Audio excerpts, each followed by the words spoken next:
Greetings, I'm Jeff Carter. I go by he, him with Seattle City Club. And I'd like to welcome you to this virtual Civic Bootcamp, Women in Action Leadership Towards an Equitable Pandemic Economy, and our first webinar on women's leadership in education and empowerment. Just so you know, Seattle City Club is a small nonprofit with a big mission to strengthen our community through conversations on critical issues and encourage civic engagement. So with that, I would like to welcome our moderator, Jenefeness Tucker, faculty coordinator with Seattle Central College, who will kick off the conversation. Welcome, Jenefeness. Thank you so much, Jeff. Thank you all for being here. I'm curious about who's all on the Zoom. So that is a way that I'd like to get started, just identifying who you are and what you represent, if that's an organization, if that's the community, if that's your children. So just curious, if you're on the Zoom, just type in the chat your name, the organization you represent, or if you're representing the community or as a parent. You know, we do have parents that are interested in this conversation. So just wanted to hear who all's here. I have Whitney's here. Thanks for being here to support our incredible lineup. Okay, thank you, Whitney. Amy from the Seattle City Club Board. Okay, wonderful. Thank you, Amy. Robin from the Washington Center for Women in Business. Oh, I need to talk to you, Robin. Not familiar, so thank you. Rebecca from Fred Hutch. Betsy from the Shoreline City Council and the American Red Cross. Thank you. Lindsay from Teens Rise. Ooh, I like that. Casey from Casey from Seattle City Club. And then Cam from the Seattle City Club. Okay. Anybody else out there? Oh, lovely. Student Ayuda Abato. I love that the students are here. We want that student voice and perspective. So thank you for being here, Riel. Okay. So listen, I'm Jenefeness. And as Jeff said, I am faculty coordinator for the STEM and Business Division of Seattle Central College. I'm also a professor. I teach economics and entrepreneurship. And I'm also a certified business coach with the Washington State University. So very heavily involved with academics and also education and leadership. So I'm excited about this conversation and know that this is a conversation. So just like Jeff said, we encourage you to type your questions at any time. My questions I already have prepared, but your questions are more important than mine. So as we are going through and typing in questions or speaking, if you have something, I don't want you to unmute yourself, but I do want you to type your question in the chat and I will be sure to get to it. And hi, Maria, she's with the City of Seattle. Thank you. Okay, so first, you all are here because you want to understand about how this pandemic is impacting youth and young folks and just students in general. And so we have some amazing panelists with us today. So I do want to start off by allowing our panelists to briefly introduce themselves. So I will start with Petaki. Hello, my name is Petaki Cobell. I currently serve as the director of the Right Now Needs Fund with the Alliance for Education. I am a lifetime citizen of Seattle. Hello, everybody. Hey, well, thank you, Petaki. And what about you, Natalie?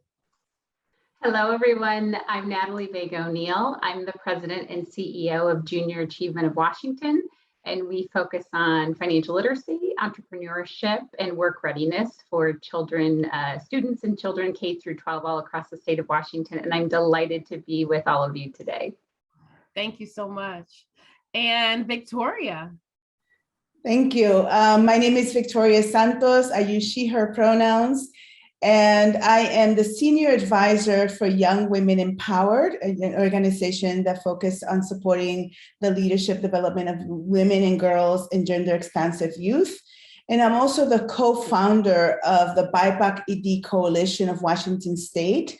I'm one of a 4-member team, and our goal is to create thriving communities across Washington that is rooted in sustainable and well and prosper for BIPOC people and BIPOC leaders across Washington State. Thank you. Thank you all. So I want to start off by saying that I'm very familiar with Natalie's organization. I was telling her on a phone call that when my daughter was in 4th grade, we went to a program where we were able to do a simulation and understand how money works in the community. I had no clue that it was connected to her overall program, but I do remember that. And that's been, I don't know, my daughter's a junior this year, so it's been several years. And I'm also connected to Why We, because we went to one of your events at UW Bothell, I believe it was, and this was like maybe 2019. And that was an amazing event. I remember still some of the speakers, like I still follow them from coming to your event. Y'all had some amazing women of color speaking life into these young girls. That was just beautiful to me. So definitely familiar with both of those organizations. So today we're highlighting women leaders. And so of course we have all of these amazing, beautiful women leaders on the line, but I wanna ask you a question, Victoria. I'll start with you. What unique role do you think women leaders play in our community as we respond to this pandemic? Pandemics. Let me say pandemics with an S. Yes, yes. It's like multiple pandemics upon pandemics, right? I would say that, and I don't want to say that I speak for all women, right? Because that would be too presumptuous of me, but I can tell you that I work in collaboration with women and young women and individuals who identified as women. And what we find is that the role that women have played for eons has been really looking and taking care of the commons, right? So, and there's a lot of research, and you as an educator know, right? And there's been a lot of research showing that you give women $1, they don't just spend it on themselves. They think about who needs a shoe, who needs some food, who needs this. And so that's a unique role that women play, in that for a long time, women have not been held up to the leadership that we have and that we've been doing. And for a long time, we've been saying women are really doing the work of sustaining community, and we need to be recognized. So even on one hand, we're struggling and battling around like equal pay for equal work, right? At the same time, we're saying we need to be recognized for the work. And regardless of not getting the recognition, we're still doing the work, right? We're still taking care of the children. We're still working at the board level. We're working at the leaders of corporations and organizations. And then at the same time, we're going and distributing the food into the community, right? So when you talk about the unique role of women, we're doing it all, baby. We are doing it all. And this pandemic has only exposed that even more. And women have had to leave the sector to go and take care of the elderly parents, the elderly, the elderly grandmothers, the children, the nurses. Most of the nurses in this country are women, taking care of the people who are sick. I mean, honey, we're tired because women have been doing it all. Thank you for that, Victoria. I definitely agree with you. And I think since the beginning of time, we as women have been leading and not truly recognized as in leadership, right? And so I love what you said. We are doing it all. And guess what? We will continue to do it all. I'm really curious about any unique roles, Petaki, that you see women leaders play in our community, especially in response to these pandemics. I think the unique role that we play is we change the way things are done. And I've definitely showed that in the position that I'm in now. Sometimes when I first got this position, so basically I oversee like $1 million fund of money that goes to support students with unmet basic needs in Seattle public schools. And when I first got this position, I wasn't sure if I was the right person for the position. And time again, it's proven that I am. And that's because I bring an understanding of how systems, no matter how helpful they intend to be, they create barriers in getting the help. Our fund is meant to be low barrier. It's just about helping students with the need that they need. They don't have to apply Families don't have to prove that they need the help. And we're trying to get the money right into the hands of families through working with the community members they already work with within Seattle Public Schools. And we've already seen what's happened in the city of Seattle with the current rent situation related to the pandemic. I think it's only like 20% of the funds that have been meant towards pandemic relief have actually gotten out the doors. And they've had those funds for over the last 4 to 5 months. And that is systemic, right? You see that all along the way with all of the programs that are meant and intended to help families, and families that are primarily overseen by mothers. There are single fathers out there. There are two-parent families, et cetera. But we see what every little barrier you create, whether it could be a family needing to prove they need it, whether it's families living in multi-generational households, or 3 families living in one household, so now they don't qualify for resources. I've proven that having a woman who's gone through the systems and tried to succeed, having me in this position of where I'm at, I'm able to advocate for keeping it low barrier, and I'm changing the way that work is being done. And that is the unique role that we bring to the positions of leadership that we have, is we know what it actually means. We know what it looks like when you have to apply for energy assistance and you have to go sit in a room for 3-4 hours to be told you forgot a piece of paper, right? Mm-hmm. And the pandemic, moving things virtual, has allowed some systems to think about it differently and to change and try to remove some of those barriers. But as seen by the rental issue that we're having right now, there is still work to be done. And we bring that perspective to the work that we're doing. Thank you so much, Petaki. One thing you said that really resonated with me, you said that we handle the basic needs. Mm-hmm. Are we talking food, clothing, and shelter? So yes. So are you all, your organization is like paying folks rent? Like, I just want clarity around what exactly are you doing? So the Right Now Needs Fund is focused on food, shelter, clothing, basic school supplies, and basic medical. So it really depends upon the needs of the families within the school. And generally, what happens when a school is trying to support a student is there are lots of systems out there, right? So there's other social service organizations, there's city and government provided resources. We try to fill that gap between when a family comes to a school becomes aware of a family having a need, a student having a need, from that gap from them to accessing longer term resources. So when you're applying for, let's say you're looking for housing, or even let's say you found an apartment and you're looking for rental assistance or the moving costs to get in there because you've been dealing with homelessness for the last 6 months or whatnot, that lag time from the time that the family, the school becomes aware of something and them actually getting resources, they can sometimes lose that apartment. And so the Right Now Needs Fund is meant to just be flexible dollars that schools have access to try to meet the needs of those students right then and there, right now. We're not perfect by any means, but what we're trying to do is to try to provide those low barrier, immediate dollars to try to fill that gap as they're trying to create a more like well-rounded support network for that family. Thank you. Thank you so much. And so my next question is definitely about the same thing, but I have a question that I want to pose. I see that Whitney, thank you, Whitney. Whitney just said that there's some powerful women that's around in this conversation. And so welcome all of you. I know some more people have joined, but I want to pose a question to the audience. As Natalie's answering this question, please use the chat feature and answer this question. What unique roles have you seen women play during these pandemics? If there's a story that we should be aware of, if there's different things that we may not be paying attention to, please use the chat box because we're interested in this conversation about this, because this is a conversation, okay? So go ahead, Natalie.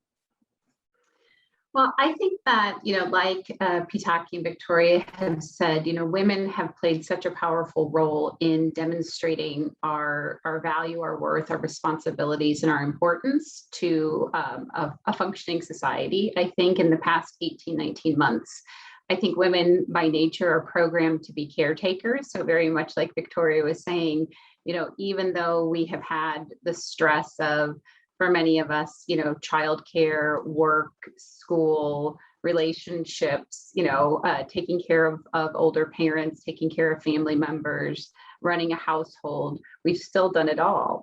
And I think that the pandemic has shown a spotlight on the value of women, the lack of lifting up of women that society does, because it's a patriarchal society by history and by nature.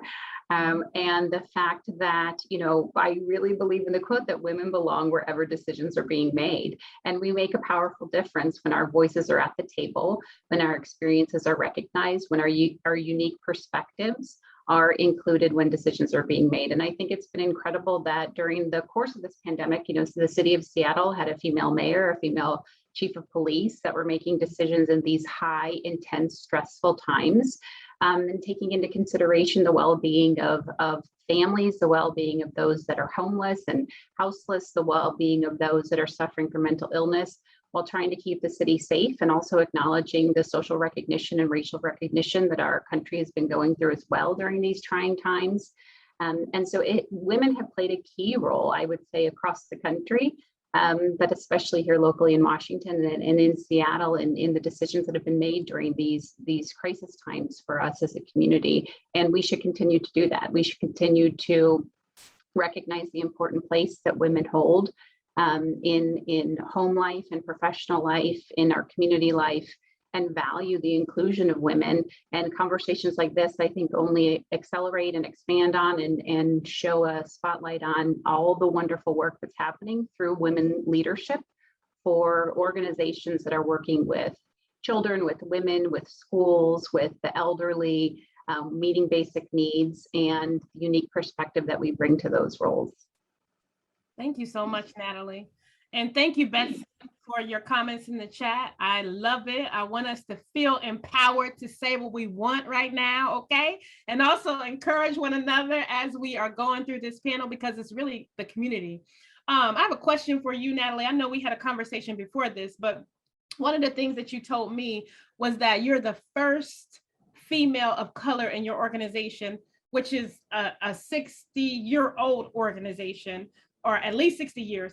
So can you speak a little bit more about that? And also, how has your lived experience contributed to your leadership in that role, and even before that role? Can you speak to that?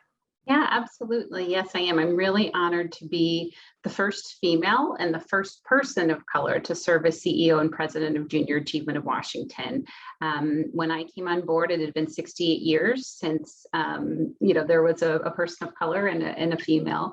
And it's an honor that I carry with me every single day. And it is who I am. So I cannot help but bring who I am to all of the decisions that I make, and the organization that I want my team and my staff and colleagues to feel empowered, supported, and valued of being a part of.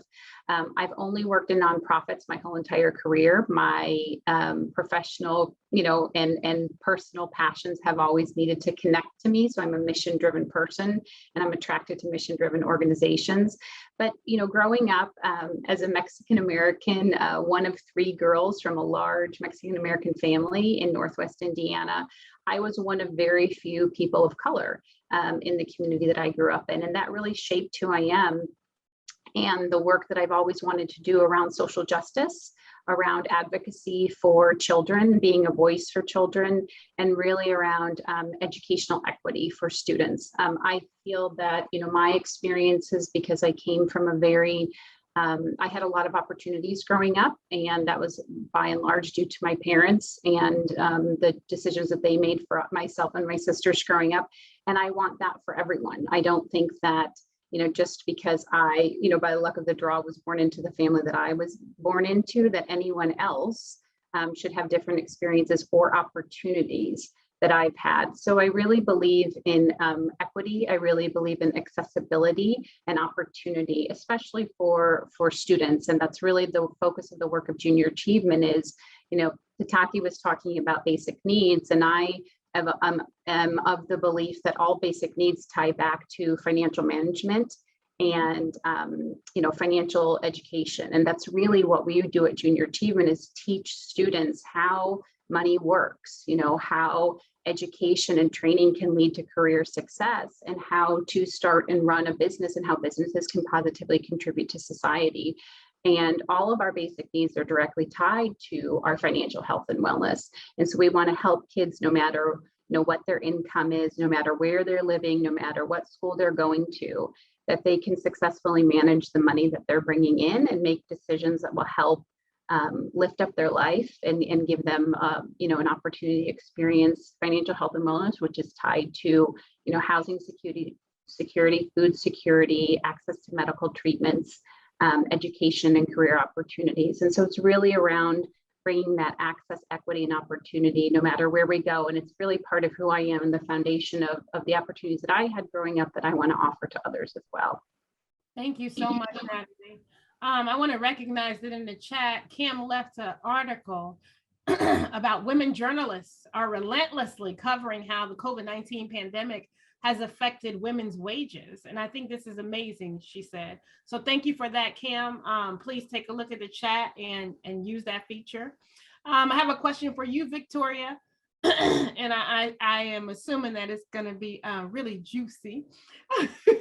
So my question is, what are some of the challenges or biases that you've had to face in the work that you're doing? You're muted. Well, there you go.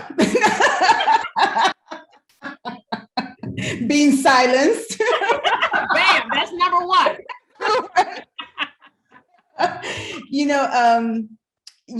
As a Black woman, immigrant, coming from I came from very poor community in terms of economics, but very rich culturally. I was misunderstood, underestimated, white dominance constantly around me, over policed communities, over surveillanced, poor academic advisements. I mean, the list goes on.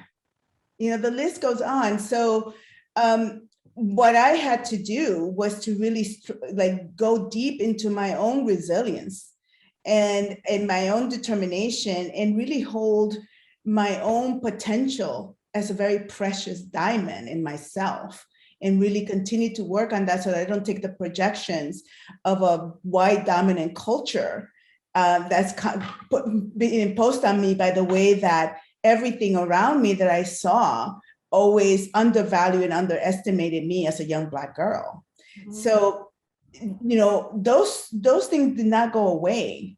The rooms in which I moved changed, but those things were still very prevalent, So even working with when we first started Young Women Empowered, my co-executive director, when she was the single ED, she was so overburdened and overwhelmed because it was a lot of work for one person. And the single ED model is obsolete. It doesn't really work that well. It puts too much stress on one individual thinking that they can do it all.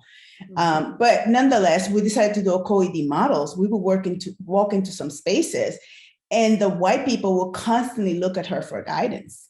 And they look, she's like, she's white, right? So she would say, hey, Victoria, what do you think?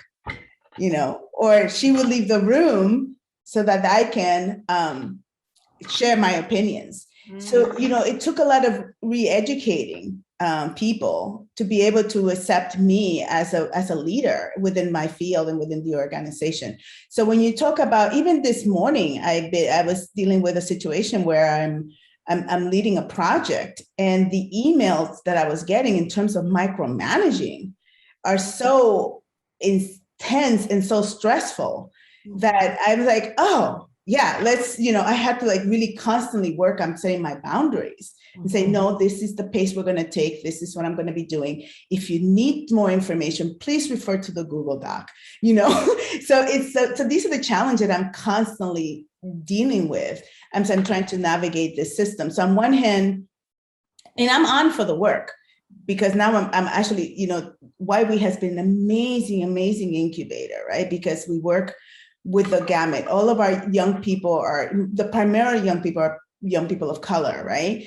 But we center both our staff to be representative of the young people in the community that we work with. We center the mentors around the communities that we work with. So we really have a really strong mix of people from the African diaspora and people from all different marginalized community and identities, And within that, we're working together, right? And so in that, we have strengthened ourselves. And I feel that at this point in my life, after working with Young Women in Power for the past 10 years, and just from my own lived experience in the work, I am very much committed to my own growth and continuing to assess and evaluate and undo the harm that this society have done to me. That I feel really confident that I'm taking the seat that I'm meant to be taking right now in this culture. And I'm on one hand helping to dismantle the system, and on the other hand helping to build the next iteration of what's to come. And what's to come is beautiful. So I love it. And like I said, I've been to your programs, and that representation is beautiful to see young women speaking to my daughter that look like her, that represent her, that understand her. I mean, it's just beautiful. I love Maria in the chat box. She says, silence, over surveillance, micromanage, yet still you rise. Okay. That's right. We gonna snap. You may hit me with your smile. You're right. Yeah, I rise. Yes, Thank you for that, Maria. And Maria also gave an example of her daughter, which I think is profound. She said her daughter was a property manager, and she was educating the tenants during this time and these pandemics. Excuse me. And as a result, she got retaliated against. And we are used to that, right? As women, we know that they are threatened by our voice. That's why they silence us and over surveillance us, because they're threatened. But her daughter left that position and told them, listen, I'm gonna keep on doing it. I don't need this job to do what I'm doing. I'm still gonna educate folks. I'm still gonna let them know that what you're doing ain't right and what their rights are as a tenant. So that's beautiful. Thank you for sharing that, Maria. So question for you, Petaki. How has your lived experiences contributed? I know you said earlier the fact that you are a woman that have had to apply for some of these programs. You can understand the person at the other end.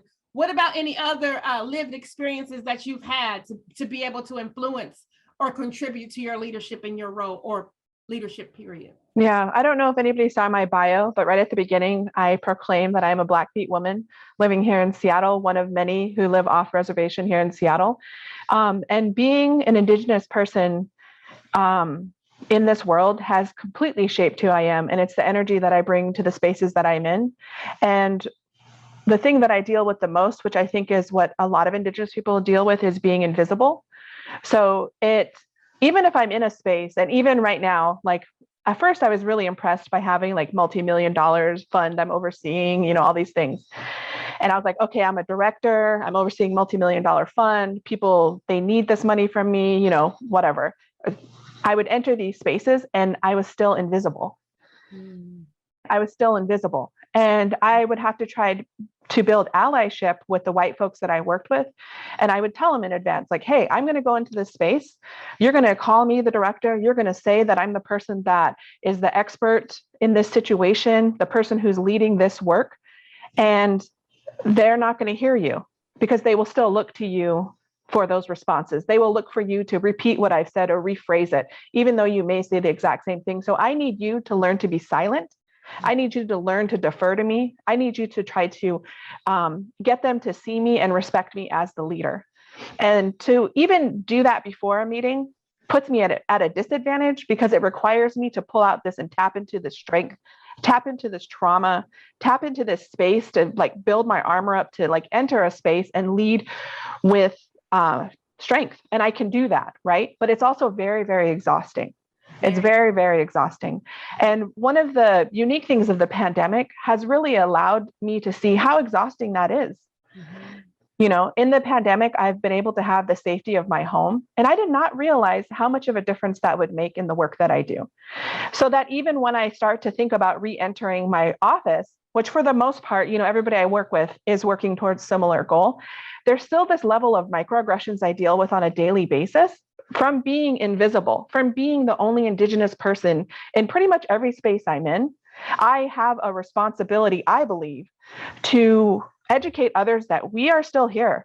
The perspective that we bring is relevant, and we deserve to be at the table. That takes a lot of freaking energy, right? It takes a lot of energy, and it's exhausting. And I did not realize the safety of being at home and what difference that makes. And I forgot the question now.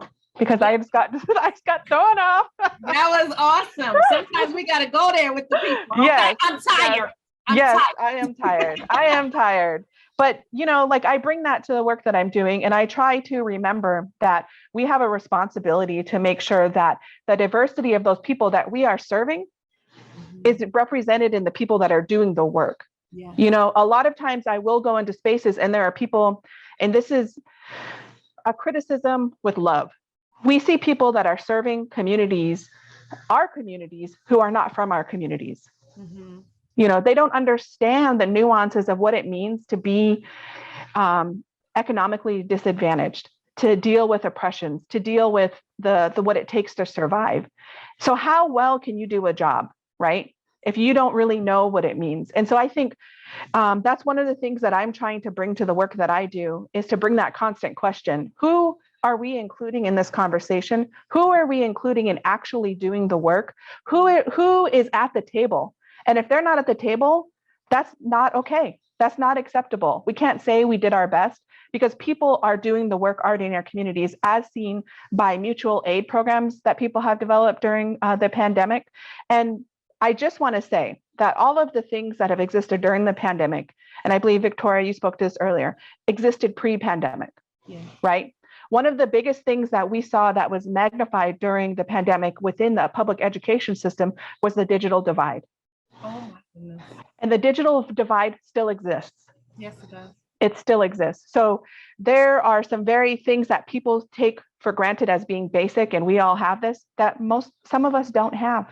Oh my goodness. You led me to my next question, Petaki. Yes. Yes. Okay. I love the fact that you said the digital divide came to the surface. Like, yes. People had no choice but to open up their eyes. Like, wait, you don't have internet service? No, they don't. Yes. Wait, you don't have a computer? You don't have a cell phone? You Yes. don't have Wi-Fi? No, they don't. Yes. So thank you for bringing that up. So one of the questions that you lead me right to is, what other specific educational equity issues have been brought to the surface? When we look at what's been done and what's been going on these almost 2 years, these students that are failing, okay, we can get into that, but we don't have to. But I think about it because my child's in high school, yes. and I think about the fact that some of her classmates didn't even come back this year. Right. You don't even know where they are. Right. Last year, there were students that were just slid right in between the cracks. Teachers couldn't contact them. Administration couldn't contact them. Right. We don't know where they are. Like, where are these children? Right. They're gone. They don't even, so anyways, getting back to my question, because I can go on a tangent, okay? But in addition to the digital divide, Victoria, Natalie, did y'all have anything to add to the fact that, these equitable or inequitable practices have bubbled up to the surface, and now we have no choice but to open up our eyes? Can I say one thing? The students are not failing. The systems are failing. They're failing the students. You're right. That's right. But the it's students, like, parents. How do they get back to the place now where a whole year you have Fs? Right. So now, are you going to graduate? Are you even going to be able to enter the college that you might want to? Because are they going to overlook 2020? Like, what's going to happen? I think in reality, we need to focus on those that are furthest from educational justice and set that as the standard. Right now, what we're doing is we're setting the standard as those that were able to get by during the pandemic, as that's the standard. And so let's start where they're at and catch everybody up. We need to start from those that were furthest from educational justice, that did not have a parent that could stay home full time and teach them, that did not have digital access, that did not have a space that was conducive to learning, that did not have family members who were dying from COVID, that did not have family members who were constantly burnt out and stressed out because they couldn't pay their basic bills. We need to center on serving those students first, and there we will uplift everybody. You are so right. And we haven't even talked about, we did talk a little bit about the kids who had home and housing insecurities. How in the world you expect this baby to focus when they don't even have nowhere to lay their head? Like, are you serious right now?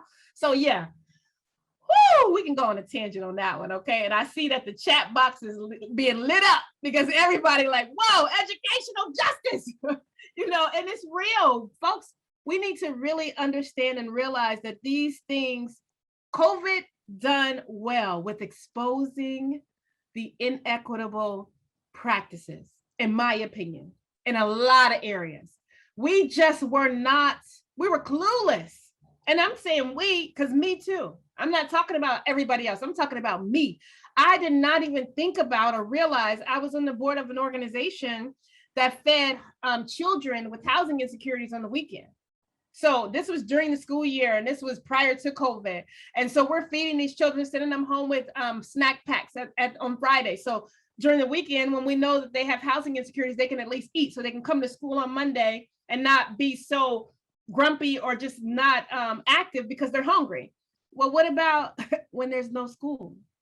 I was so happy to hear that the buses were going to the bus stops and dropping off lunch. Like, that was amazing. I'm like, who thought of this? Wonderful idea. And the fact that it was going on in every community, amazing. Okay. And the fact that, like Maria said, thank you, Maria. Listen, I love you. Okay. Maria says school was an escape for a lot of kids. Not even to talk about the mental aspect of it. We're talking about the physical aspect, hunger, you know, those type of things. But what about the mental? You know, some environments just ain't right. And you were escaping to go to school to get away from some of that stuff. Yeah, and if I could just add, I think I love this conversation because it's the core of who I am and why I got into the line of work that I do. And I think it's always unfortunate, you know, to have to point out that as a society, we don't value children. And that's why all of these injustices around education and access and opportunity for kids exist. We are still functioning with an education, a national education system that was built for an agrarian society.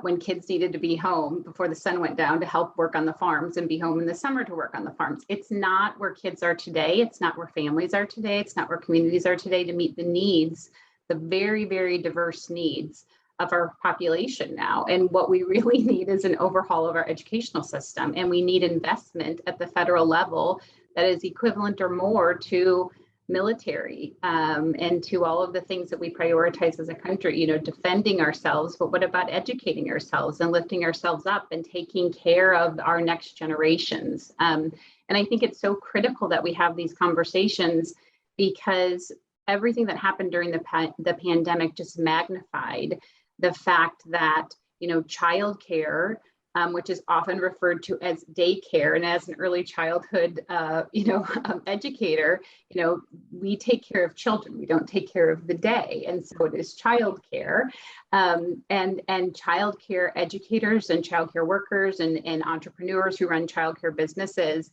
were thrown into the spotlight from all of the recognition that they got from celebrities and on social media around the importance of educators, particularly those that take care of children in the out of school umbrella, and how critical it was to really the functioning of our society as a whole, and how when those went away, families, you know, who were forced to continue to work and didn't have the luxury of working from home or working from a home office or having a pod or having family take care of the kids, or educating, you know, getting a tutor to come in and help with homeschooling. I mean, these are all inequities that exist because we haven't restructured the educational system to meet the needs of our society today. And because overall, we don't value children as members of our society. And that's why we have these social service organizations that are doing things like helping kids and families meet basic needs, when I don't really think these should be political issues, which they've turned into in our country. These are really humanitarian issues that we need to fix in our country, but it always gets pushed to the political sides instead of it just being, you know, taking care of one another as human beings. Thank you, Natalie. I totally agree. This is humanity issues. This is nothing political, okay? So we need to stop all of that mess. Okay, so I have a question, and this is for everybody that's on this conversation, because again, this is a conversation. I've typed it in the chat, but I want you guys to answer, if you can, in the chat. You know, what challenges do these youth and students face in the efforts to recover from that lost year that Petaki talked about, or that she alluded to?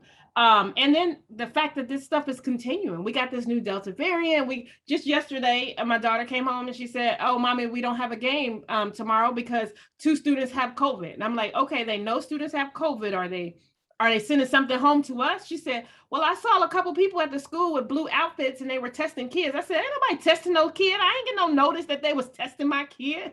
And I'm like, what? So it's like, what? How do they continue? Even if this becomes a lost year, we're at the beginning of the school year. We don't know what this is going to look like. So our question to everybody in this conversation, if you can use the chat feature, is what challenges do the youth and the students face in their efforts to recover? Like, how can we find solutions for them? Not just talking about what they are, but what are the solutions? And then I have a question for you. One more question for you, Petaki, is what patterns or trends have you noticed regarding the basic needs for Seattle Public School students and their families, especially not just from pre-pandemic, but from 2020 whole school year to this school year starting up? Like, are the same things happening? What trends are you seeing? I don't know how families are making it. And, you know, like I've reached a certain level of economic stability that has changed my life, right? But I can very clearly remember, and most of my family is still in this strata of survival. Right. And I think that's continuing. And people don't really understand what survival means. Survival means you're under constant stress. Your family is doing everything it possibly can to hold it on and hold it together. But there's really no way to do that. So you feel like a failure that you're not able to manage your kids' education. You feel like a failure because you're trying to stretch the dollars that you have. Your kids are home more often when you have to deal with a one-off COVID exposure. And so then you have to keep your child home. They're constantly having to juggle and figure out a changing landscape. At the same time, like, again, you're just trying to maintain food, shelter, clothing. And the trend that I see is that rent is still a huge issue. Even with the moratoriums, as we all know, landlords have been constantly harassing because they themselves have bills to pay also. So rent is still a trend. 40% of our fund, I'm pretty sure it's 40%, I haven't looked at the numbers today, of our fund in the last year, which was almost $1 million, went towards food support. So kids are home more, they're still eating. So even with SNAP increases, even with the school buses bringing food, even with some of our partnerships we've done with some of our partners to deliver food to doorsteps, food is still a huge issue. Utilities are still a huge issue. Families that are living in non-traditional housing situations and their access or limited access to resources to support them to recover from the pandemic. And that's just families that are dealing with it, right? Another trend that I see is those of us that are more financially stable, those of us who, we have issues that we're dealing with, but we have a stable home, we have economic resources, we have the ability to work from home. There's folks that are in positions of power that are already saying the pandemic is pretty much over. Like, yes, there's still some health concerns, but for them, they're seeing economic recovery. There's been a huge divide from those that are lower income, not saving money, and those that are of the upper incomes saved a ton of money during the pandemic. And so it's very easy to forget and to not understand what it means to be under-resourced, what it means to not have access to the resources that you need to just maintain a basic level of survival, and then to move beyond survival to thriving. So the trend is that those that have had limited access, that has only increased. And there's going to be something on the horizon, but that still has not happened. And for those of us that have had resources, there's a sense of like, wow, look how much I saved. I learned new skills. Yes, now I have to isolate again, and I don't enjoy that. But how do you get those two to see each other? Yeah. Right? How do you get those two to see each other? Listen, this is amazing. And I love your passion. I'm like, yes, Petaki, stay in that job, baby. Don't ever get out. Well, I don't know though. Then I get labeled aggressive though. Then I'm called aggressive. Hey, we don't care about their labels. Listen, if you're getting the work done, that's all that matters. Yes. I love in the chat how Natalie said we got to focus on mental wellness. It wasn't just Natalie, it was a few folks that said it. I have a question for you, Victoria. When you work to cultivate these young women, especially, like you said, BIPOC young women, leaders, how do you help them overcome and address the multiple layers of trauma and oppression and discrimination to reach their full potential, especially now when it's so, prevalent? So how are y'all helping? Okay, I want to address that, but I also want to just share a couple of things on what's been said already. And first of all, Petaki, join the Angry Black Women's Club. Mhm. Okay, you could be the angry Native woman. Okay, I've been that, yeah. so don't even sweat it, baby, because if people are not getting angry at us, then we're not doing the job, right? Because so that's one thing. The other piece, though, is I want to lift this up a little bit and talk about system failure. And I want to be really careful about how I say this because, we talk about it's not political, but the reality is that everything is political. All right. I'm not talking about the politics that divides and the politics that uses people to divide and to pin us against each other so that we don't focus on what is happening in this country.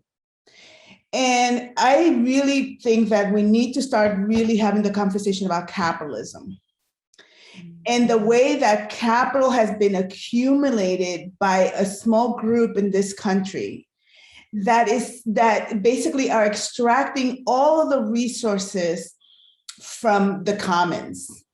And this group of people in this capital is not national, it is transnational. They have no allegiance to any country. They're move around the world extracting, okay? And we're seeing this in all the different countries, whether it is in the Middle East, whether it is in Africa, whether it's in South America, Central America. When we talk about the billionaires and almost trillionaires that are in this world and in this country, and then we look at the people at the very bottom that are in subsistence, right? So the educational system has been under attack in this country. Even when I was a child and I came to this country in 1976, I lived in the South Bronx in 1976. And I remember back then the projects that were infested, that were not cared for, that was just the most depressing type of housing. I remember the education, the school where the building were collapsing, where the water was undrinkable, okay? And this is still the case in a lot of our country, okay? And then in the past 8 years, all right, actually, we've been seeing a defunding and an extracting of all the public school system. There has been a direct assault on destroying public education in this country. Why? Because the poor people are the ones who are accessing public education. This makes me angry, and it brings tears to me, because the easiest way to rule a country is by having an uneducated populace. It is not in the interest of those who rule power in this country for people to be educated. And it is not in the interest for the people who rule power for people to have their basic needs met. Because if you have your basic needs met, then you start having creative ideas and solutions. And you start really looking at where the problem is in this country. And the problem is not with us, poor, Black and brown and white people. This is not where the problem is in this country. The problem in this country is there has been wealth hoarding in this country. There has been a direct assault. There has been the increase in militarizing of our cities and pitting people against each other by having prisons being built in poor rural communities. So that's the only source of work, right? There has been water pollution in our cities, and there's no interest in helping people to drink water, clean water, because that increases their health. Okay, it's a whole nother topic, Victoria. We can go here about the healthcare industry. Okay? Let me go back. Yeah, because it's like let's stick to education, because if we bring in healthcare, girl, we're gonna be here till 9 o'clock tonight. I want to stick in education. Let's stick in education. It's all connected. We can. It's so connected. It's intersectionality all of the way. I tell you, you're right. You're absolutely right. I just know that whole gamut is large, right? Yeah. So Let's bring it back to education. Back to education. Thank you so much, sweetheart. Thank you so much. All right. So mental health wellness. I'll tell you how we support our young people in looking at and dealing with mental health wellness. We make them realize that they're not the problem. Oh, I love that. I love that. They're not the problem. The system is the The problem. system is the problem. They are in a toxic system that is not invested in their well-being. Yeah. And that's really it. So when young people come to us and when they're with us, we listen to them. We validate them.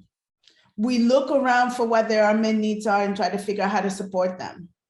At the same time, we really work for our staff, our volunteers, and our mentors to also make sure that they have all of their needs met so that they're not coming in with an empty bucket to try to help others, right? So we put resources to making sure that our staff gets the mental health support that they need. We celebrate going to a therapist. Yeah. Okay. Yes. I love that. It's good. Go to therapy. Yeah. Go to therapy, go to retreats, go to sweat lodges, do whatever you need to get back in touch with your spirit and with yourself and connect to who you are.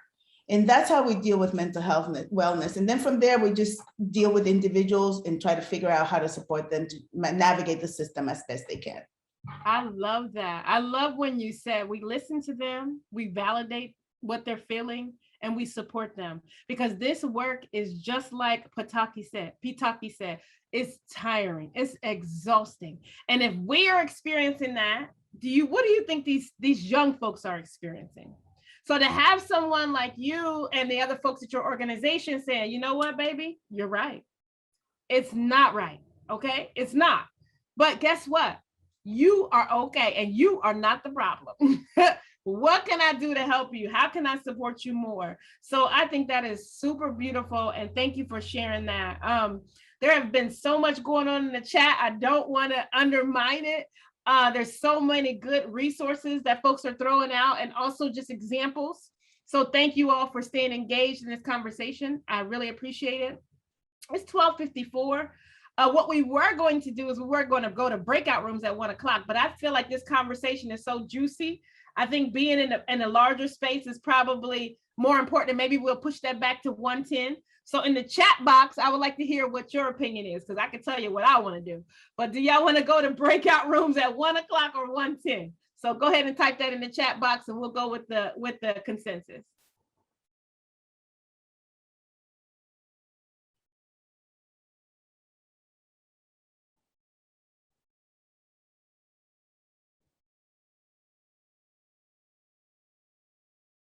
Okay.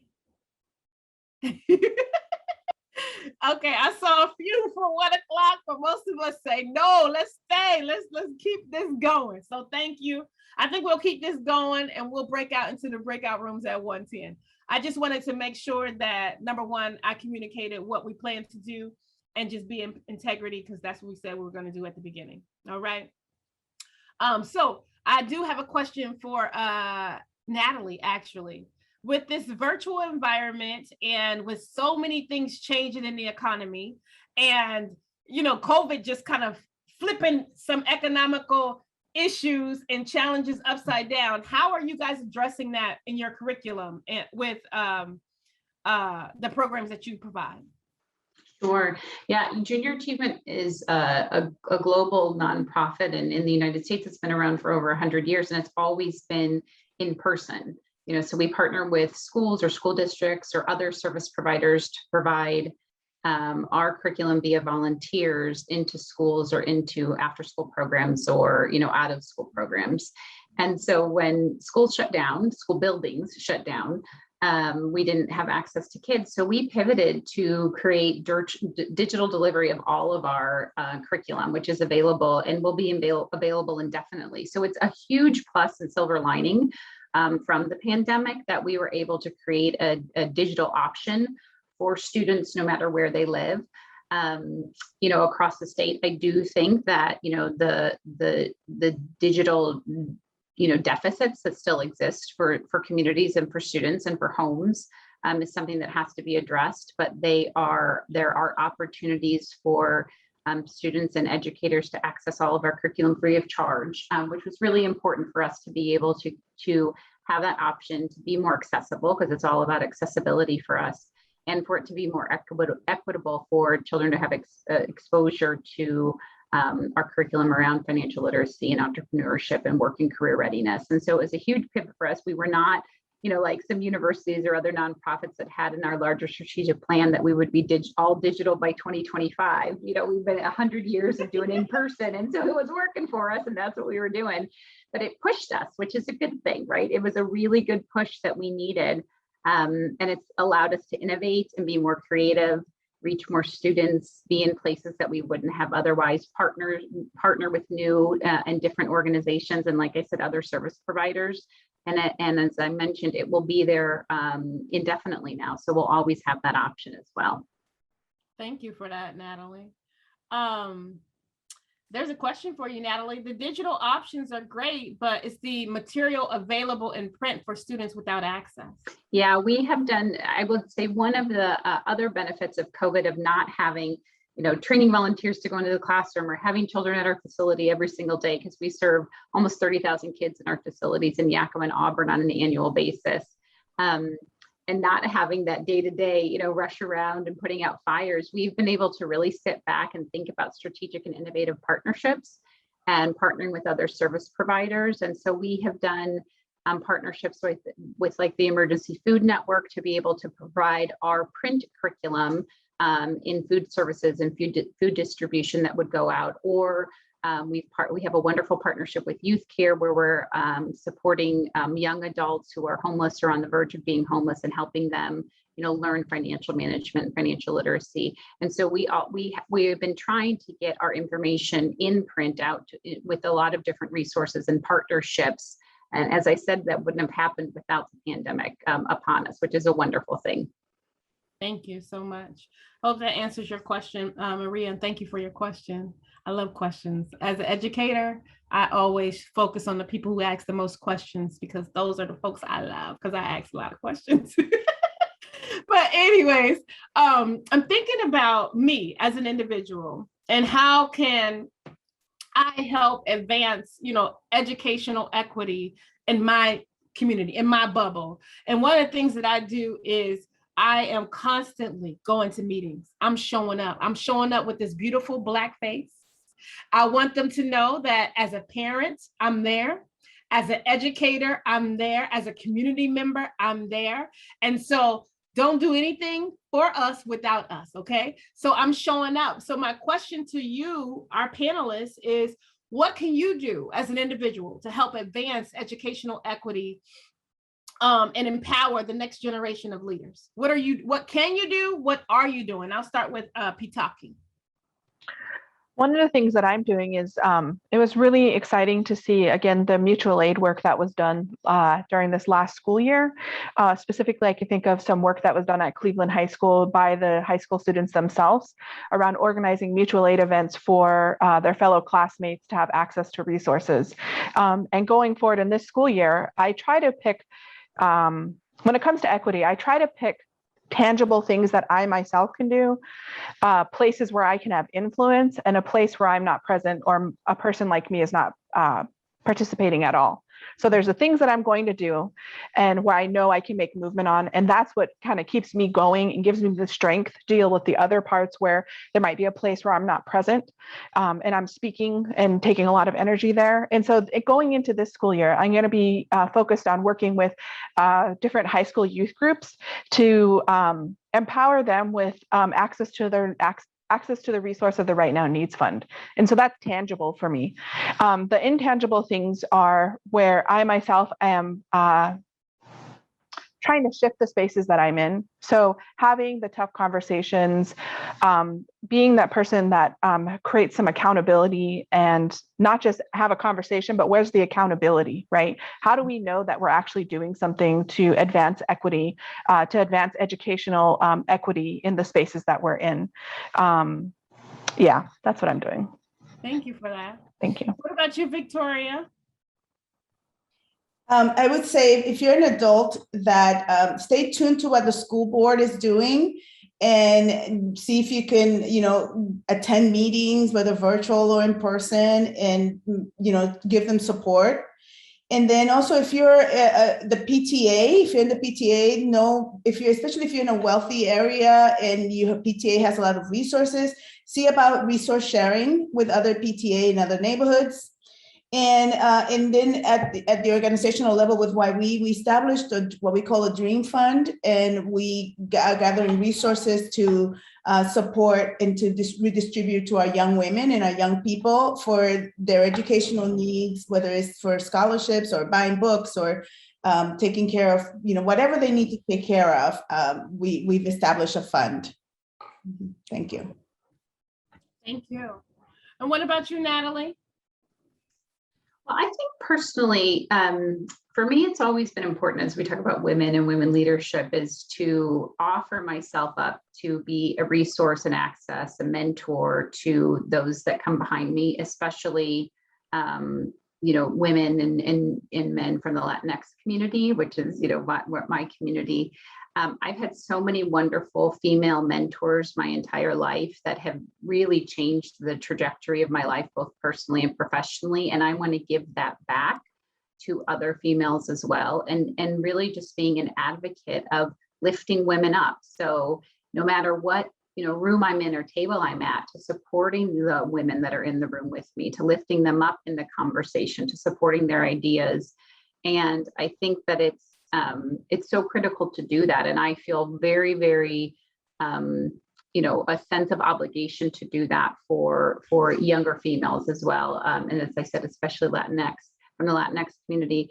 And also, at Junior Achievement, I think, from a professional standpoint and social justice standpoint, our programs have continued to be free for students and educators because we want that access. We want that equitable opportunities for students. And so that's something that we're never going to change about our mission. Whereas, the financial crunch and the economic impact of COVID on a nonprofit like ours that is dependent on school buildings being open and operating and allowing volunteers has been devastating. But we were not going to, move from our mission of offering our programs free, for in-classroom experiences for students and educators. Thank you for that. Casey has been, I don't know why I'm echoing. Oh, okay, it went away. Casey has been so phenomenal and making sure that we are aware of what's coming up next. So I do want to mention that the next program in the series is next Friday, and you can register for it now. It's Women in Action, Leadership in Business and Entrepreneurship. Hello, this is like really what we need right now and even moving forward. Victoria was talking, and she was talking about making sure that these young women know that it's not your fault, validating them and supporting them. I know that it's easy to lose hope, and it's also easy to get angry because we don't see a lot of change and we don't see it quick enough. And so it can frustrate us as individuals and also corporately, right? And so the last question that I'll ask is, what gives you hope?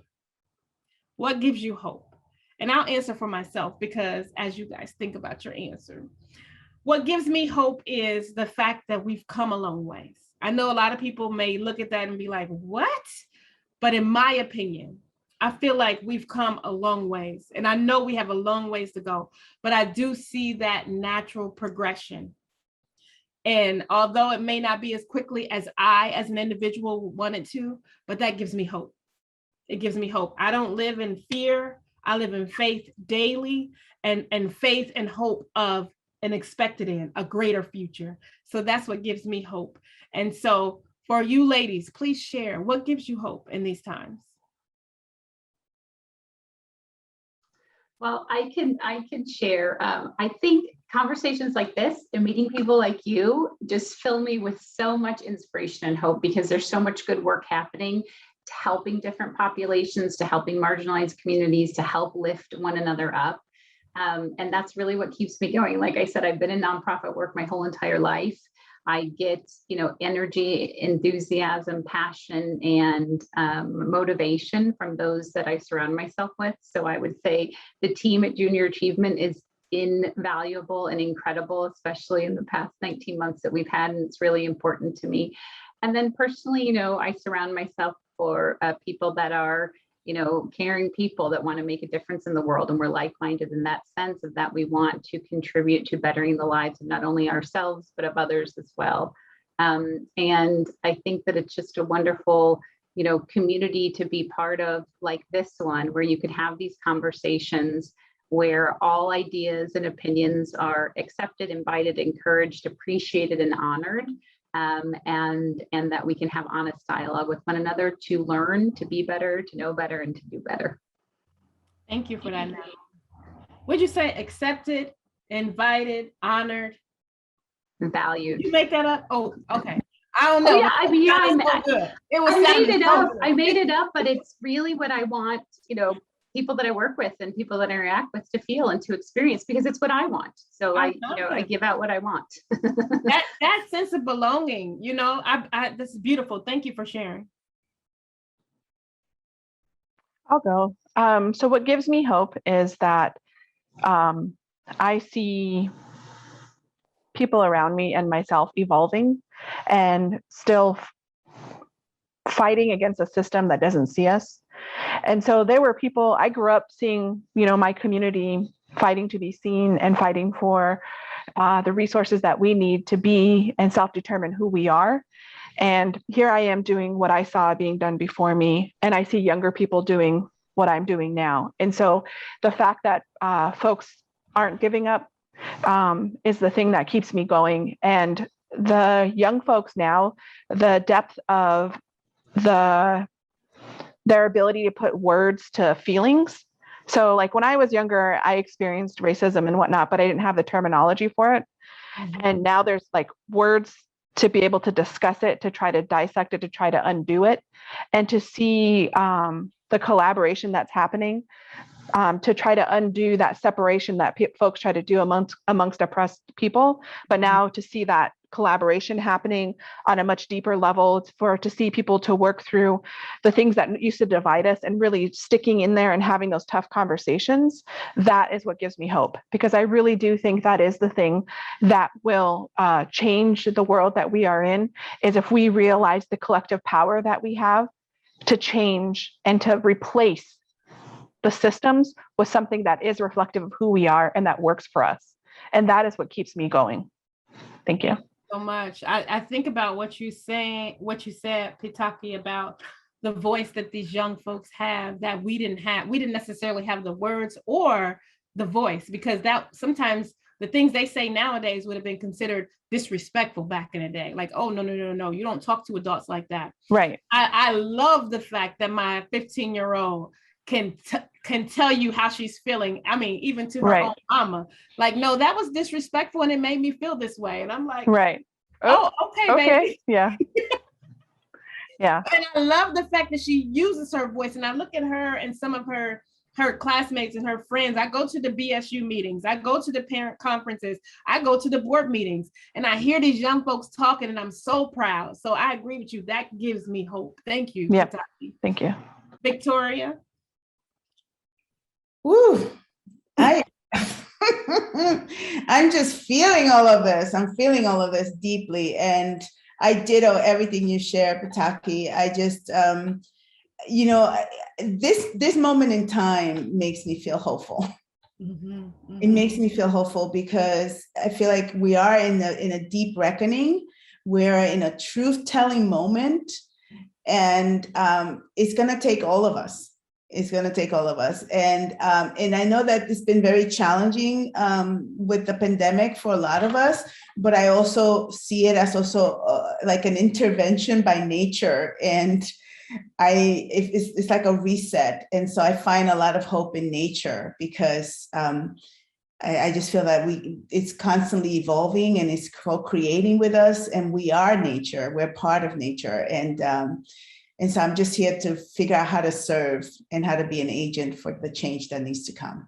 So I love that. Thank you so much, Victoria. Just being an agent of change, that gives us hope, like understanding our role and making sure that we're we're having full use of it. So thank you. Ladies, this has been amazing because you made it amazing, okay? I will say this, one of the things that stuck with me that was said in our little small group was that the future generation gives us hope. And we didn't say that in a larger group, so I just wanted to say that the future generation definitely gives me hope. Like these folks, they getting themselves together, okay? And a lot of us gonna be dying off and falling off, and they're gonna be rising up and doing the right thing. And so that to me is just a super hopeful and amazing place for our community. So I just wanna say thank you to everyone who joined today. I also wanna say that this series does not stop, it continues. And so if you haven't already saved the chat, please do so. If you haven't already registered for some of the other events, please do so. Like, I'm excited for the other conversations that are coming, and just being able to just be in this community and this forum to be able to do exactly what we're doing is just growing and learning from one another. I want to say thank you for Petaki and Natalie and Victoria for all of your insight and the wisdom that you shared with us today. I want to say thank you to everybody that was on this call and part of the conversation. All right, so let's continue these conversations. And I'll turn it back over to Jeff. Well, you said it very well, Jenefeness. Thank you so much. And thank you to all the panelists. It was an engaging, rich, wonderful conversation. I really appreciate it. I have to say thank you to our Civic Bootcamp sponsor, Alaska Airlines, for helping us put these programs together. So really appreciate that. Thank you to everyone. Thank you so much to everyone. Take care and stay safe. All right, thank you. Thank you. Thanks, everyone. Thank you, everybody. Thanks, everyone.